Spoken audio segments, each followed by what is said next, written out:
ಎಂತ ಮಾಡ್ತೆ? ಅದು ಹೊರಟು ಇತ್ತು ಒಂಚೂರು ಹೊಲಿತೆ. ಇದು ಚೂಡಿದಾರ್ ಟಾಪ್ ಅರ್ಧಿತ್ತು ಒಂಚೂರು, ಅದು ಹೊಲಿದು ಒಳ್ಳೆ ಇತ್ತದು. ಇವತ್ತು ಮಳೆ ಸ್ವಲ್ಪ ಬಿಟ್ಟಿತ್ತ. ಈಗ ಮಧ್ಯಾಹ್ನ ಪುನಃ ಬರುತ್ತೆ ಜೋರು ಮಳೆ. ಎಷ್ಟೊತ್ತಿಗೆ ಮಳೆ ಬರುತ್ತೆ ಎಷ್ಟೊತ್ತಿಗೆ ಹೊರಕೊಂಡು ಗೊತ್ತಾಗ್ತಿಲ್ಲ. ಇವತ್ತು ಸಂಜೆಗೆ ತಿಂಡಿ ಅಂತ ಮಾಡೋದು, ಅದು ಹಲಸಿನ ಹಣ್ಣು ಸೊಳೆ ಇತ್ತು, ಮುಳ್ಕ ಅದೇ ಮುಳ್ಕ ಮಾಡುದಾ ಈ ಮಳೆಗೂ ಅಲ್ಲ. ಮಳೆಗೆ ಬಿಸಿ ಬಿಸಿ ಮುಳ್ಕ ಮಾಡ್ರೆ ಲಾಯ್ಕ. ಈಗ ಅಕ್ಕಿ ನೆನೆಸಿಡ್ತೆ ಸಂಜೆಗೆ ಮಾಡಿಕೊಳ್ಳ ಅಲ್ಲ. ಈಗ ಅಕ್ಕಿ ನೆನೆಸಿಡ್ತೆ ಸಂಜೆಗೆ ಮಾಡ್ತೆ. ತುಂಬಾ ಇತ್ತ ಹಲಸಿನ ಹಣ್ಣು? ಸ್ವಲ್ಪ ಮುಳ್ಕಕ್ಕಾಗುವಷ್ಟಿತ್ತು. ಸಂಜೆ ಮಾಡ್ತೆ. ಹೊರಟಾಯ್ತಾ? ಬಾಗ್ಲಿ ಹೇಳ್ಕೊಂಡು ಬನ್ನಿ. ಎಲ್ಲರಿಗೂ ನಮಸ್ಕಾರ. ಆ ದೇವರು ಎಲ್ಲರಿಗೂ ಆಯುರಾರೋಗ್ಯ ಐಶ್ವರ್ಯ ಕೊಟ್ಟು ಕಾಪಾಡಲಿ ಅಂತ ಕೇಳ್ಕೊಳ್ತಾ ಇವತ್ತಿನ ಲಾಗ್ ಶುರು ಮಾಡ್ತಾ ಇದ್ದೇನೆ. ನಾನಿವತ್ತು ಇದು ನಂದು ಇದು ಚೂಡಿದಾರ್ ಟಾಪ್ ಒಂದು ಹರಿದೋಗಿದ್ದಿತ್ತು, ಅದನ್ನು ಹೊಲಿತಾ ಇದ್ದೆ. ಅದೇ ನಾನು ಆಮೇಲೆ ನಿಮಗೆಲ್ಲ ಮುಳ್ಕ ಮಾಡೋದು ಹೇಗಂತೇಳಿ ತೋರಿಸ್ತೇನೆ. ಸಾಯಂಕಾಲಕ್ಕೆ ಮಾಡ್ತೇನೆ. ಸ್ವಲ್ಪ ಹಲಸಿನ ಹಣ್ಣು ಸೊಳೆ ಬಿಡಿಸಿದ್ದುಂಟು, ಅದಕ್ಕೋಸ್ಕರ ಅದನ್ನು ಮಾಡಿ ಹೇಗಂತೇಳಿ ನಿಮಗೆ ತೋರಿಸ್ತೇನೆ ಆಯಿತಾ. ಈ ಮಳೆಗೆ ಒಳ್ಳೆ ಆ ಥರ ಬಿಸಿ ಬಿಸಿ ಮುಳ್ಕ ಮಾಡ್ಕೊಂಡು ತಿನ್ಬೇಕು, ಒಳ್ಳೆದಾಗ್ತದೆ ಅಲ್ಲ. ಊರಿನವರಿಗೆಲ್ಲ ಗೊತ್ತಿರುತ್ತೆ, ಸಾಮಾನ್ಯ ಎಲ್ಲರೂ ಮಾಡ್ತಾರೆ. ನಾ ಮಾಡುದ ನಿಮ್ಗೆ ತೋರಿಸೋದು ಅಷ್ಟೇ.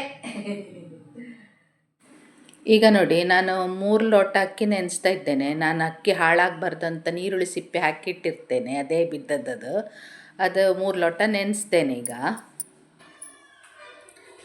ಮುಳ್ಕಕ್ಕೆ ಈಗ 3 ಲೋಟ ಅಕ್ಕಿ ನೆನೆಸಿಟ್ಟಿದ್ನಲ್ಲ, ಇದು ಸ್ಟೋರಿದ ಅಕ್ಕಿ, ಸೊಸೈಟಿ ಅಕ್ಕಿ ಅಂತ ಹೇಳ್ತಾರಲ್ಲ ಅದು. ಆಮೇಲೆ ಅದಕ್ಕೆ ಒಂಚೂರು ಉಪ್ಪು ಬೇಕು, ತೆಂಗಿನಕಾಯಿ ತುರಿಬೇಕು, ಆಮೇಲೆ ಇದು ಬೆಲ್ಲ ಬೇಕು. ಬೆಲ್ಲ ಹುಡಿ ಮಾಡಿ ಇಟ್ಕೊಂಡಿದ್ದೇನೆ. ಇದು ನನ್ನ ಮುಷ್ಟಿಯಲ್ಲಿ 4 ಮುಷ್ಟಿಯಷ್ಟು ಹಲಸಿನ ಹಣ್ಣಿನ ಸೊಳೆ, ಅದನ್ನೆಲ್ಲ ನೋಡಿ ಸಣ್ಣ ಸಣ್ಣ ಪೀಸ್ ಮಾಡಿ ಹಾಕಿದ್ದೇನೆ. ಯಾಕಂದರೆ ಇದು ಮಿಕ್ಸಿಯಲ್ಲಿ ರುಬ್ಬುವಾಗ ದೊಡ್ಡ ದೊಡ್ಡದು ಇದಿದ್ದರೆ ಇದು ತಿರುಗೋದಿಲ್ಲ ಮಿಕ್ಸಿ, ಅದಕ್ಕೆ ಅದು ಮಿಕ್ಸಿಗೆ ಹಾಕೋದು ಹೇಳ್ತೇನೆ ನಾನು. ಈಸಿಯಲ್ಲಿ ತಿರುಗುತ್ತೆ ಆ ಥರ ಮೆಥಡಲ್ಲಿ ನೀವು ಹಾಕಿದರೆ. ಈಗ ತೋರಿಸ್ತೇನೆ ನೋಡಿ. ಒಟ್ಟಿಗೆ ಒಂದು ಸ್ವಲ್ಪ ಅಕ್ಕಿನ ತಗೊಳ್ಬೇಕು ನೀವು. ಅಕ್ಕಿನ ಒಂಚೂರು ಇದು ಈ ಥರ ಹಾಕ್ಕೊಂಡು ಸ್ವಲ್ಪ, ಆಮೇಲೆ ನೀವು ಹಲಸಿನ ಹಣ್ಣು ಸೊಳೆ ಹಾಕ್ಕೊಳ್ಬೇಕು. ಹೀಗೆ ಹಾಕ್ಕೊಂಡು ರುಚಿಗೆ ತಕ್ಕಷ್ಟು ಉಪ್ಪು, ಒಂದು 4 ಸಲ ಮಾಡಬೇಕಾಗುತ್ತೆ. ಅಕ್ಕಿ ಇದು ಮೆಜರ್ಮೆಂಟ್ ನೋಡಿಕೊಂಡು ಅದು ಮಾಡಬೇಕು. ತುಂಬ ಹಾಕ್ಕೊಂಡ್ರೆ ತಿರುಗೋದಿಲ್ಲ ಮಿಕ್ಸಿ. ಈಗ ನಾನು ಒಂದು ಸ್ವಲ್ಪ ಇಷ್ಟು ಬೆಲ್ಲ ತಗೊಂಡಿದ್ದೇನೆ. ತುಂಬ ಹಣ್ಣು ಸಿಹಿ ಇದ್ದರೆ ಸ್ವಲ್ಪ ಬೆಲ್ಲ ಕಡಿಮೆ ಹಾಕ್ಕೊಳ್ಳಿ. ಇದು ಸ್ವಲ್ಪ ಕೆಲವರಿಗೆ ಬೆಲ್ಲ ಬೇಕಂತ, ಸಿಹಿ ಜಾಸ್ತಿ ಬೇಕಂದವರು ಬೆಲ್ಲ ಹಾಕ್ಕೊಳ್ಳಿ. ನಾನು ಹಾಕ್ಕೊಂಡಿದ್ದೇನೆ. ಈಗ ಪುನಃ ಅಕ್ಕಿಯನ್ನು ಹಾಕ್ಕೊಳ್ಳೋದು. ಕಾಯಿ ತುರಿ ಹಾಕಲಿಲ್ಲಲ್ಲ, ಈಗ 1 ಮುಷ್ಟಿ ಕಾಯಿ ತುರಿ ಹಾಕೋದು. ಹೀಗೆ ಪ್ರತಿ ಸಲ ಕಡಿವಾಗಲೂ 1 ಮುಷ್ಟಿ ಕಾಯಿ ತುರಿ ಹಾಕೋದು. ನಾನು ಮಿಕ್ಸಿ ಮಾಡ್ಕೊಂಡು ಬರ್ತೇನೆ.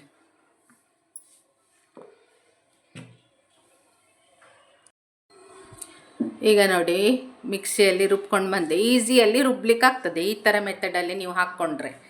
ನೆನ್ಪಿಟ್ಕೊಳ್ಳಿ, ಇಷ್ಟಿಷ್ಟೇ ಹಾಕ್ಕೊಳ್ಬೇಕು, ಮತ್ತು ತುಂಬ ಹಾಕ್ಕೊಳ್ಬಾರ್ದು.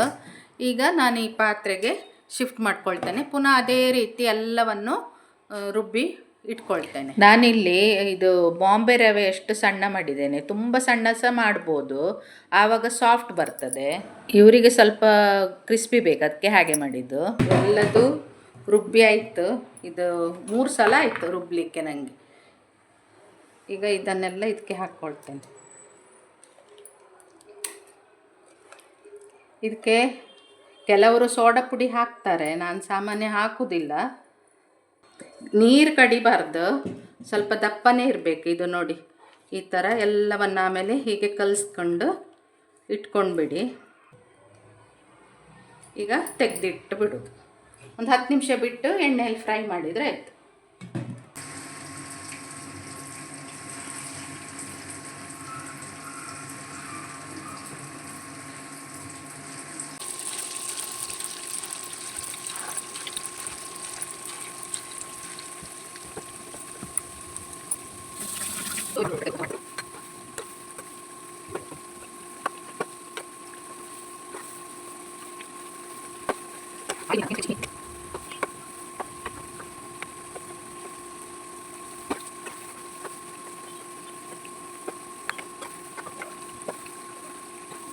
ಇದು ಸ್ವಲ್ಪ ಗೋಲ್ಡನ್ ಬ್ರೌನ್ ಆಗಬೇಕಂದ್ರೆ ಈ ಜಾಮೂನು ಆಗುತ್ತೆ ನೋಡಿ, ಅಷ್ಟು ಕಲ್ಲರ್ ಬರಬೇಕು. ಆಗ ತೆಗೆದುಕೊಳ್ಳಿ.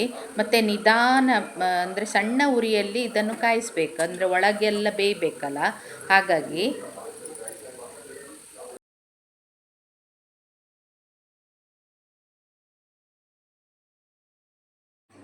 ಈಗ ನೋಡಿ, ನಮ್ಮದು ಮುಳುಕ ರೆಡಿ ಆಯಿತು. ಬಿಸಿ ಬಿಸಿ ತಿನ್ಲಿಕ್ಕೆ ಒಳ್ಳೆದಾಗ್ತದೆ.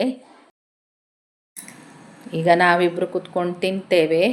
ನನ್ನ ಚಾನಲನ್ನು ಸಬ್ಸ್ಕ್ರೈಬ್ ಮಾಡಿ, ಶೇರ್ ಮಾಡಿ, ಲೈಕ್ ಮಾಡಿ. ಓಕೆನಾ? ಬಾಯ್, ಸಿ ಯು.